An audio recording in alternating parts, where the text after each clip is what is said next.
Praise the Lord. सबको जय मसीह की। परमेश्वर हम सबको आशीष दे। प्यारे दोस्तों, तीसरा यूहन्ना अगर 1 और 2 आज मैं देख रहा था तो उस समय मुझे कुछ याद आया और मैं वो दिल की बात आप लोगों के साथ शेयर करना चाहता हूँ। आशा करता हूँ आप लोग सब अच्छे हैं, सुरक्षित हैं। किसी भी बात से डरिएगा मत, क्योंकि आपके साथ मेरे साथ परमेश्वर मौजूद है और वो हमें चाहता है। तीसरा यूहन्ना 1 और 2 में लिखा गया है, ग्रीटिंग्स है, क्योंकि ये पत्री है, एक लेटर है, इसलिए ग्रीटिंग्स प्रभु के दास ने लिखा है।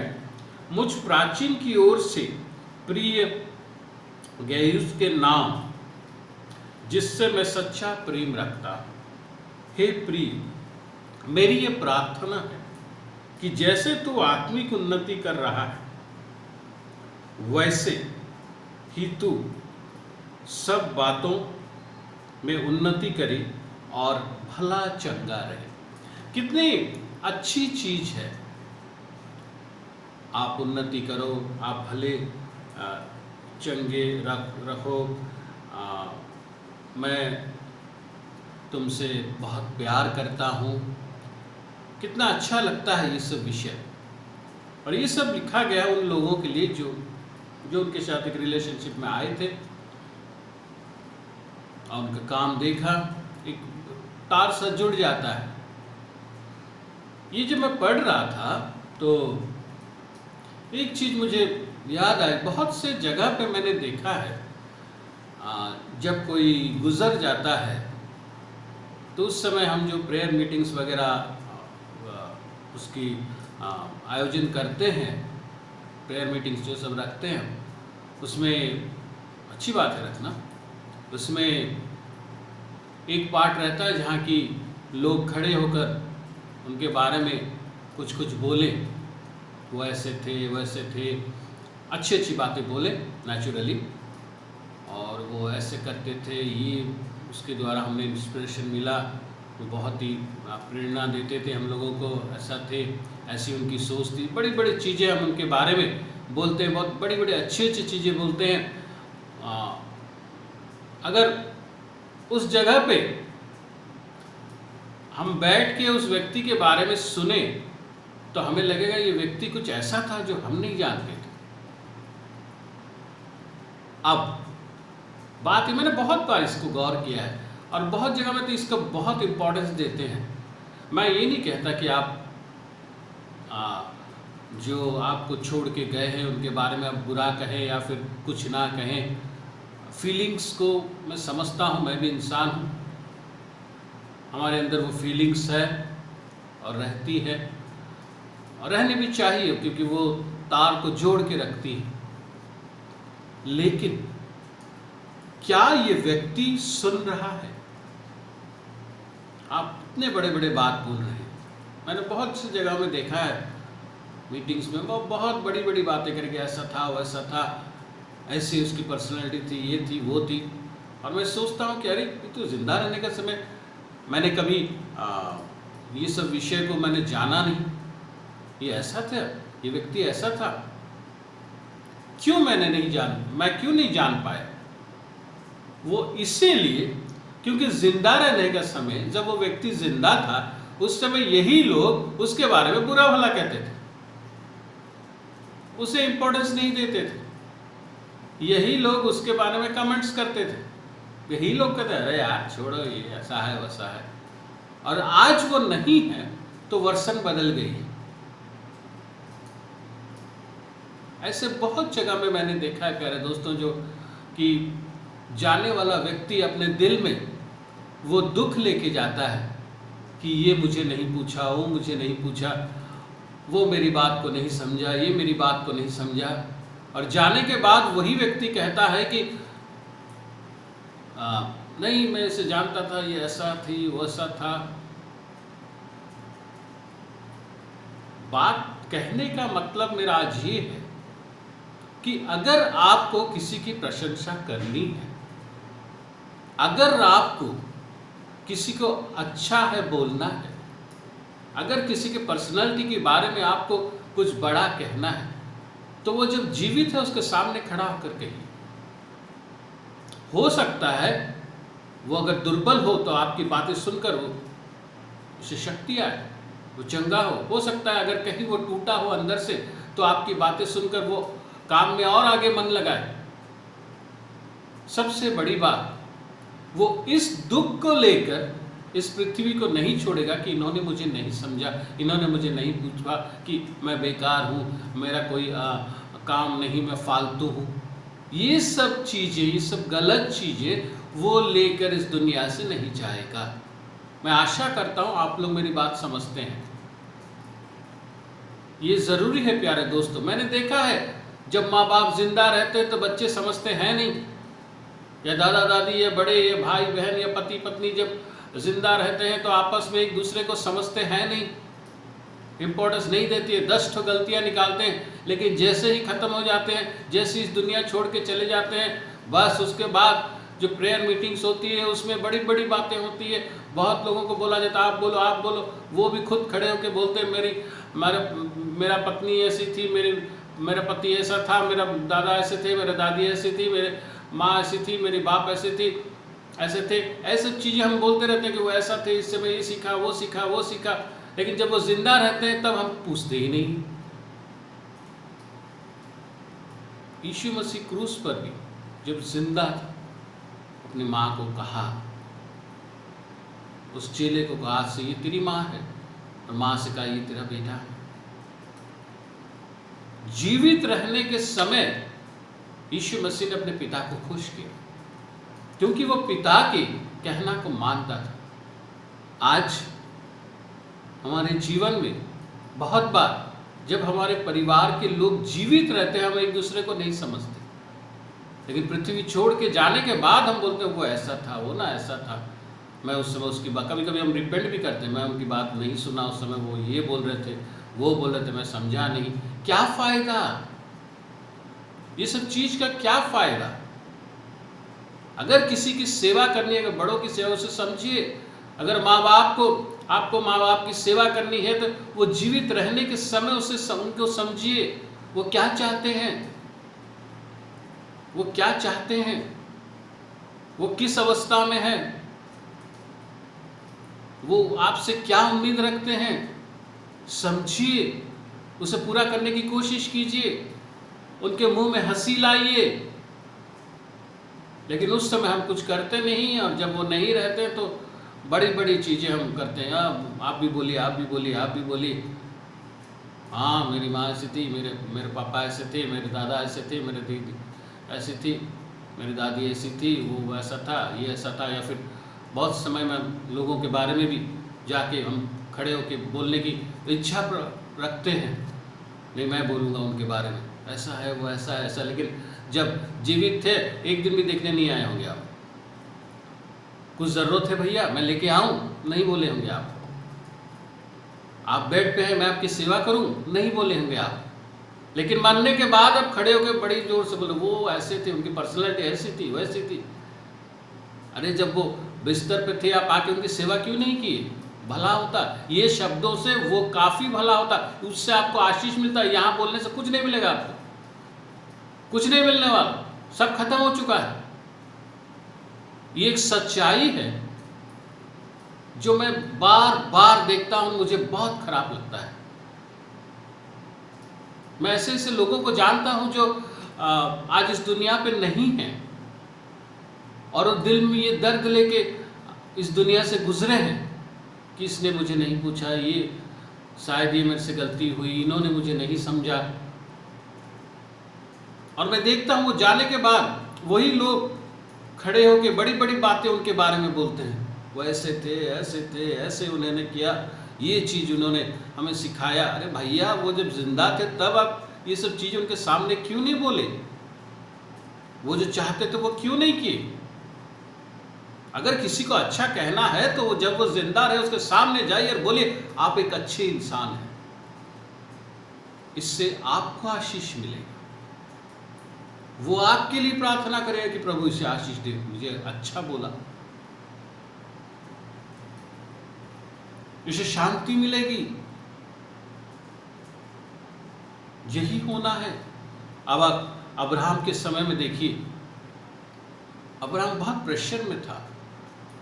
जब परमेश्वर ने उससे कहा कि अपने बेटे को लेके जाओ, ये बात की बात हम जानते हैं, उस समय ऐसा कुछ रिवील नहीं हुआ था। बस अपने बेटे को लाओ, जाओ, बलि दो उसका, मुझे चाहिए, तुम्हारा बेटा मुझे दे दो। कितना प्रेशर में आया होगा। लेकिन इसहाक ने वहां पर जब पापा उसे लेके जा रहे हैं, बेटा आर्गुमेंट नहीं कर रहा है। क्यों, किस लिए, क्या?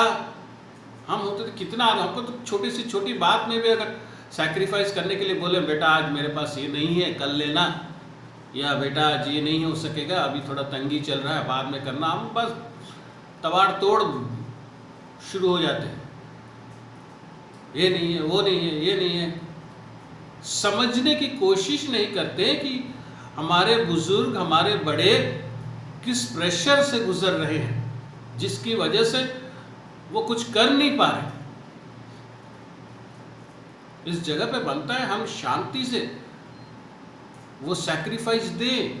इसहाक ने वो शांति से वो सैक्रिफाइस दिया, अपने आप को सरेंडर किया। बस पूछा, पापा कहाँ है वो सामान, जो कहाँ है, वेयर इज द लैम्ब? वो बलि का सामग्री कहाँ है? ये जायज बनता है पूछना। लेकिन कोई आर्गुमेंट, कोई बैठ के ये नहीं, मेरा लाइफ है, मेरा इंडिपेंडेंट लाइफ है, आप कौन होते हो मेरे लाइफ के लिए? ये एक बड़ा डिसीजन था जो अब्राहम ने लिया था। अपने बेटे के लिए परमेश्वर का दे दो, सीधा उठा के उस बेदी पे सुला देना। अरे भाई, उसकी लाइफ है, एडल्ट है, वो एडल्ट हो चुका था। वो कहता मैं एडल्ट हूँ। आज अगर कुछ विषय में हमारे पेरेंट्स हमसे कुछ मांगे, कुछ सैक्रिफाइस मांगे कि ये मत करो, वो मत करो, अरे मैं तो एडल्ट हूँ, मैं अपना रास्ता खुद चुनूंगा, आप क्यों, आप कौन होते हो बोलने वाले? ऐसे हम बोलते हैं। लेकिन जब वो नहीं रहेंगे तब हम बोलेंगे वो ऐसे थे, उसने मुझे ऐसे दिया, इतना कुछ दिया, उन्होंने ये किया, वो किया। अब सब छिचोरापन चीजें हैं, इसे मत कीजिए। छिचोरे मूवी देखे ना, उसमें भी एंड में बहुत ही अच्छी चीज़ होती है। लोग एनकरेज करते एक दूसरे को, अपनी जिंदा रहने के चीज़ को बताते हैं। जिंदा रहने की चीज़ को बताइए जिसमें इंसान चाहेगा मैं और जीवित रहूं, खुश रहूं। जिंदा रहने के समय सेवा कीजिए। जिंदा रहने के समय आप एक दूसरे से कहिए आप अच्छे हो, you are a blessing to us, मैं आपको समझता हूं, मैं आपकी रिस्पेक्ट करता हूं।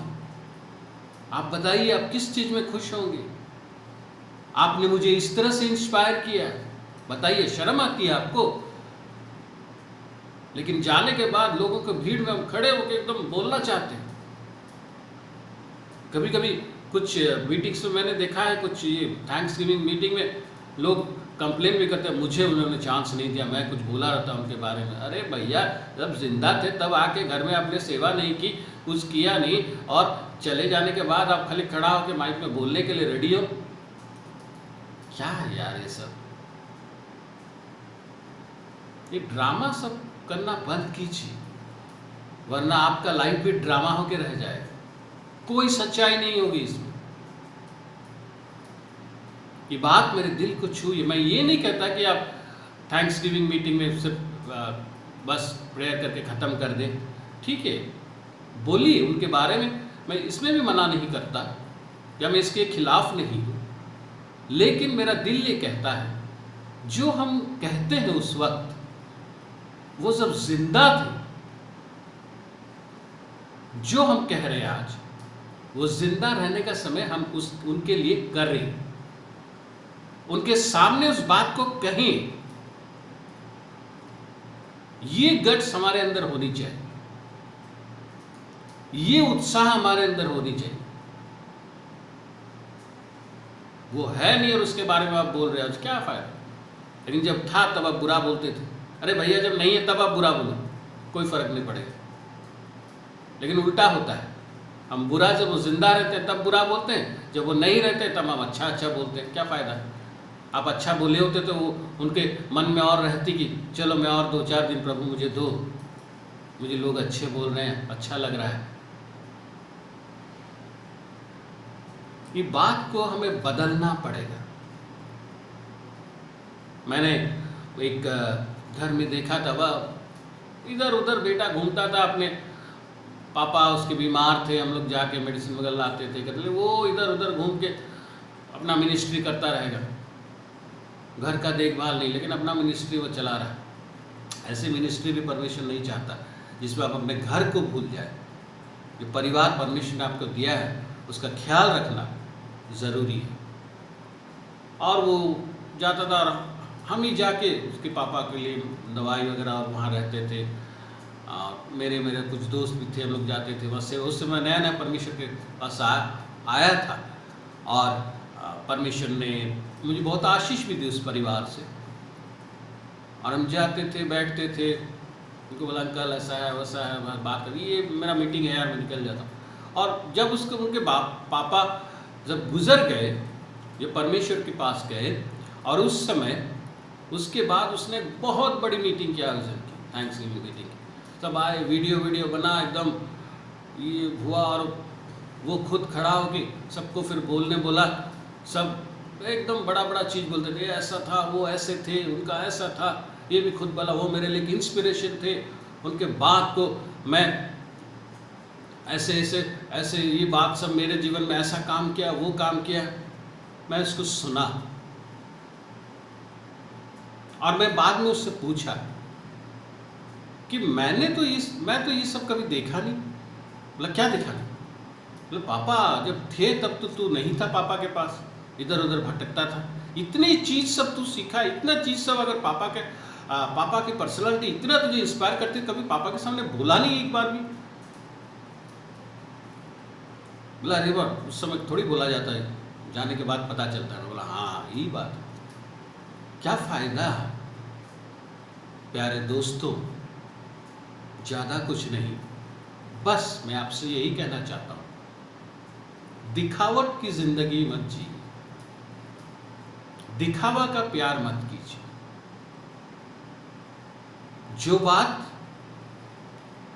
वो नहीं रहने के समय आप खड़े होकर लोगों के सामने बोल सकते हैं, उस बात को जब वो जीवित है तब उससे करिए।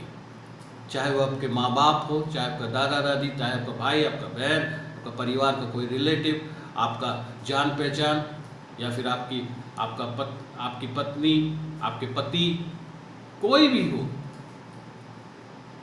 अगर लगता है आपको कि ये अच्छा है तो जीवित रहने के समय उसके सामने जाकर उसे बोलिए आप अच्छे। अगर आप कुछ अच्छा करना चाहते हैं तो उसकी सेवा कीजिए। अगर कोई बेड में है, उसके जाने के बाद उसकी पर्सनालिटी ऐसी है वैसी है बोलने के बजाय, वो जब बेड में है उनके पास जाके बैठिए, बात कीजिए, सेवा कीजिए उनकी। इससे आप भी आशीषित होंगे और वो व्यक्ति को भी खुशी मिलेगी। कम से कम जाने के समय इस पृथ्वी छोड़कर वो इस खुशी से जाएगा कि हाँ मुझे किसी ने समझा है, मुझे कोई चाहता है, मुझे किसी ने अच्छा बोला है। और वो आखिर में आपके लिए आशीष जरूर मांगेगा। और ये आखिरी प्रार्थना सब बहुत पावरफुल होती है मेरे प्यारे दोस्तों।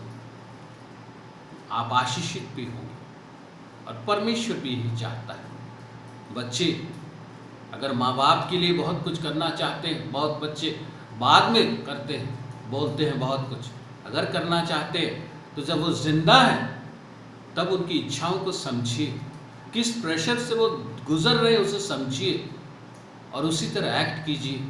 अगर माँ बाप दुखी है तो जाइए उनके पास, बैठे उनसे बोलिए कि पापा मम्मी क्या चिंता है आप मेरे साथ शेयर करो। अगर कुछ चीज़ आप समझे प्रेशर से है, बिना कुछ आर्गुमेंट के उस चीज़ को सैक्रिफाइस कीजिए। प्यारे दोस्तों, ये यीशु मसीह का ट्रेट्स है। पिता के लिए उसने बड़ी बड़ी चीज़ों को सैक्रिफाइस किया और वो राजा बन के बैठा। अगर आप सही मायने में आशीष चाहते हैं तो ये करके देखिए। आप उनको भी खुश रखेंगे और आप खुद भी खुश रहेंगे, क्योंकि इसमें एक ऐसी शांति आपको मिलेगी जो आपको खुशी, अंदर से खुशी देगी, अंदर से सेटिस्फैक्शन देगी। आपको लगे कि हाँ मैंने कुछ किया, ये मेरे दिल में थी जो मैंने आपके साथ शेयर किया। प्यारे दोस्तों, मुझे गलत मत समझिएगा, मैं फिर से आपको दोहरा रहा हूँ, मैं ये नहीं कहता आप मीटिंग में खड़े होकर मत बोलो, जो लोग गुजर गए उनके लिए, लेकिन आप जो बोल रहे हो अच्छा होगा अगर वो जिंदा रहने का समय वो सब कुछ आप करो उनके लिए, उनके सामने जाके बोलो। प्रभु भी यही चाहता है प्यारे दोस्तों, अपनी ज़िंदगी की हमारा जो एटीट्यूड है, जो दूसरों के प्रति हमारा व्यवहार है, जो काम है दूसरों के प्रति, इसे बदलिए। दूसरों के लिए हम एक आशीष बनकर आए प्यारे दोस्तों, जैसे यीशु मसीह आया। ये आशीष को आशीष में तब्दील रखिए और किसी चीज़ में तब्दील मत कीजिए। हम सब हर किसी के लिए, एक दूसरे के लिए खुशी का कारण बने। परमेश्वर हम सबको आशीष दे।